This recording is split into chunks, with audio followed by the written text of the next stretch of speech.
Okay, so Outlier AI has changed. Like seriously, changed. And if you are in Nigeria, Ghana, or anywhere in Africa trying to get on this platform the whole way, you are going to waste months and get nowhere. But here is the thing, people in the communities are showing real withdrawals, real bank alerts from their platform, and they are not in America or Europe. And in the next few minutes, I'm going to show you exactly what changed, what's actually working in 2026, and the parts most videos are still getting completely wrong. The platform is still Outlier AI, operated by Scale AI. Over $1 billion in funding. People paying to train AI models for companies like Meta. That part hasn't changed. What changed is who can access it directly. And I'm going to be straight with you about that right now, because if I skip this part, you are going to go through the whole application process and hit a wall. Stay with me. This is the video I wish existed when I first heard about Outlier. So here is how Outlier works at its core, because this part you actually need to understand before anything else makes sense, right? AI models, ChatGPT, Meta AI, all of them, they don't come out smart on their own. Someone has to sit there and go, this response is better than that one, and here is exactly why. That is the job. Reading AI answers, comparing them, rating them, rewriting them when they are bad. No coding, no degree. You need good English, a laptop, and internet. The pay is $15 to $40 an hour, depending on your skill set. General writing and evaluation skills at the lower end. Specialized skills, law, medicine, coding, advanced writing push you to the top end. That is the opportunity. Now, here is the problem. This is the part that matters most if you are watching from Nigeria, Ghana, Kenya, South Africa, or anywhere in Africa. Outlier's generalist role, the main entry-level position, currently lists eligible locations as United States, Australia, Canada, United Kingdom, New Zealand, and Ireland. That's it. So if you go to outlier.ai right now and apply with a Nigerian address, Indian address, you are going to hit a wall. The system either won't let you through or you will get mad and then remove when verification hits. And that is bad. Now, before you close this video, because I know that is what you are thinking, let me tell you what's actually happening on the ground. So look, I'm going to keep it real with you because you have probably already seen this on Instagram and in Telegram groups. Some people in Africa are getting into Outlier by using a contact in an eligible country, borrowing credentials, setting up shared accounts, all of that. And some of them are genuinely getting paid. I'm not going to pretend that is not happening. Yes, it is. You need someone you deeply trust, a family member, a close friend who lives in the US, UK, Ireland, Canada, Australia, or New Zealand. This isn't someone you met online. This is someone who genuinely trusts you and you trust them completely, because what comes next requires that level of trust. Outlier verifies identity using government issue ID from an eligible country. Your contact needs to be willing to allow their credentials to be used for the account verification process. This is why the trust has to be real. You are not doing this with a stranger. This has to be someone fully aware and fully consenting. I want to be clear here. This comes with real risk if it's done carelessly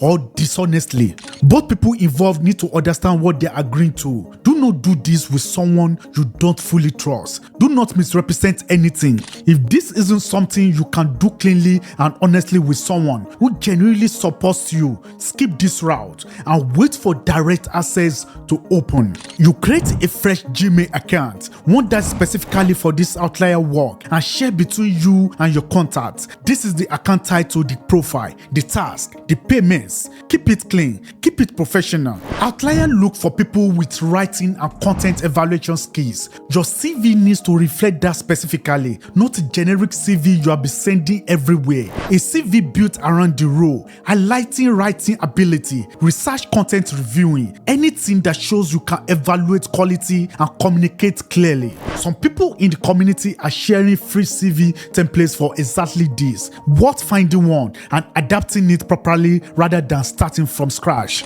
But here is what I'm not going to do. I am not going to sit here and tell you to go do that because the risk is real. If Outlier catches it during verification, your account is gone. Yes, it's long gone. Your contact identity is now tied to a flagged account and you have wasted weeks of work with nothing to show for it. That is not a smart play. That is a desperate play and you are not desperate. I don't know. You are watching this because you want to do it right? So here is what I actually recommend. First, apply through Outlier specialist role instead of the generalist track.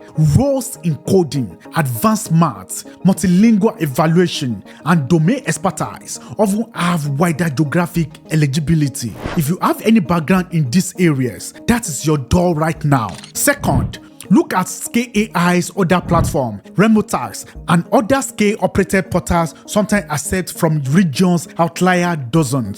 Same parent company, similar work, different access rules. Third, build your evaluation skills now so when direct access reopens, and it will, you are first in line. Practice comparing AI answers daily. Sharpen your written English. Build a CV around writing and content evaluation. When the door opens, you walk straight through while everyone else is still scrambling. If this is making sense so far, hit that subscribe. I break down platforms like this every single week so you don't have to figure it out alone. Once you are in and matched to a project, here is what your day actually looks like. You log in, you see a task, sometimes like, here are 2 AI answers to the same question. Which is more accurate, more helpful, better writing? Explain your reason. You read, you think, you write your explanation, you submit. That is the job. But here is what gets people quietly removed. The platform has an automated system that checks your answers before you submit. If your response is too short, too vague, looks like you rushed it, it flags you immediately. Yes, I mean it. Enough flags and your tags dry up. More flags and you are gone. The people any constantly write 5 to 6 sentence explanations, specific, structure. They say why something is better, not just that it's better. That is the difference. Yes. Work's availability fluctuates. Some weeks you have got 20 hours of tasks, some weeks barely anything. This isn't a fixed salary.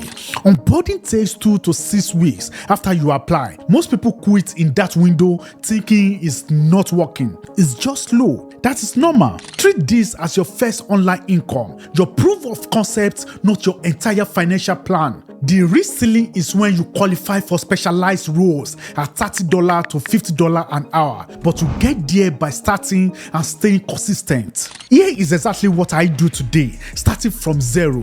Check Outlier specialist role first. See if your skills match anything with open geographic areas. Check Remotax and Scale's other portals, and while you are at it, start practicing. Open any AI tool, ask it a question, get 2 answers, and write out which one is better and exactly why.